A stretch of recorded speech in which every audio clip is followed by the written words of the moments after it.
আজকের দিনটা কেমন কাটলো চলো দেখে আসি এই ভিডিওতে। বৃষ্টি ভেজা এই দিনে আমি অনেকগুলো কাপড় ধুয়ে নিয়েছি, কিন্তু কাপড়গুলো যে কিভাবে কি করব এখনো বুঝছি না। দিনটা শুরু হয়ে গেল সুন্দর খাবার গরম করতে গিয়ে। এখানে আমি ডাল দিয়ে পুঁই শাকের সবজি করেছি এবং পাবদা মাছের ভুনা করেছি। দিনটা শুরু হতে না হতেই দুপুর হয়ে গেল। চলো একটু গোসল করে আসি। এখানে আমি গরুর মাংসটা একটু গরম করে নিচ্ছিলাম, কারণ এগুলো আমি কালকে রান্না করেছি, আমাদের খাওয়াই হয়নি, তাই এগুলো রয়ে গিয়েছে। এইদিকে আমার মেয়ে আমাকে বলছিল, আম্মু এটা আমি ধুয়ে দিয়েছি। সে আমার কাজে অনেক হেল্প করে। এখানে দেখো ওয়েদারটা কত সুন্দর, তাই না?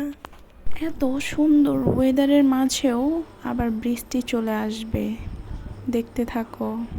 শুরুতেই বলে দেই, ভিডিওটি ভালো লাগলে অবশ্যই লাইক কমেন্ট শেয়ার করতে কিন্তু একদমই ভুলো না। পেজ থেকে হলে ফলো করে দিও এবং ইউটিউব থেকে হলে সাবস্ক্রাইব করে দিও। এখানে আমি আমার মেয়েকে আঙুর ফল ধুয়ে দিচ্ছিলাম। সে কিছুই খেতে চায় না, যাই খেতে চায় সেটাই আমি একটু করে দেওয়ার চেষ্টা করি। এখানে আমি অনেকগুলো কাপড় ধুয়ে নিয়েছি, কিন্তু বাহিরে অনেক ঝুম বৃষ্টির কোনো ভিডিও নেওয়া হয়নি, তাই আমি দেখাতে পারলাম না। একটু খেয়াল করলেই বুঝতে পারবে বাহিরে এখনও ছিটা ছিটা বৃষ্টি পড়ছে, তাই আমি কাপড়গুলো এভাবেই আমার জানালায় নেড়ে দিচ্ছিলাম। অনেকগুলো কাপড় হওয়াতে আমি জানালাতেও নেড়েছি এবং কি রশিতেও নেড়ে দিয়েছি। এভাবে বৃষ্টির সময় কাপড়গুলোকে শুকাতে হয়। বারান্দা থাকলে কতই না ভালো লাগতো, তাই না? যাদের বাসায় বারান্দা নেই তারাই বলতে পারবে বৃষ্টির দিনে কাপড় শুকানোটা কতটা কষ্ট। যাই হোক, কষ্টের কথা নাই বলি, চলো কাপড়গুলো শুকাই। এই টিমিস টিমিস বৃষ্টির মধ্যে আমি এইভাবেই কাপড়গুলো শুকাই। কি আর করার, বাহিরে দিলেও কিছুক্ষণ সময় পর পর বৃষ্টি আসে, যেটা আমার খুবই বিরক্ত লাগে। একটু পর পর কাপড় ওঠাতে হয়।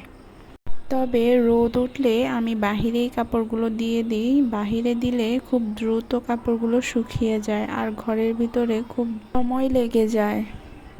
এখানে আমার শুকনো কাপড়গুলো আমি উঠিয়ে নিচ্ছিলাম। এগুলো সরিয়ে এখানে আমি আমার ভেজা কাপড়গুলো নেড়ে দিব।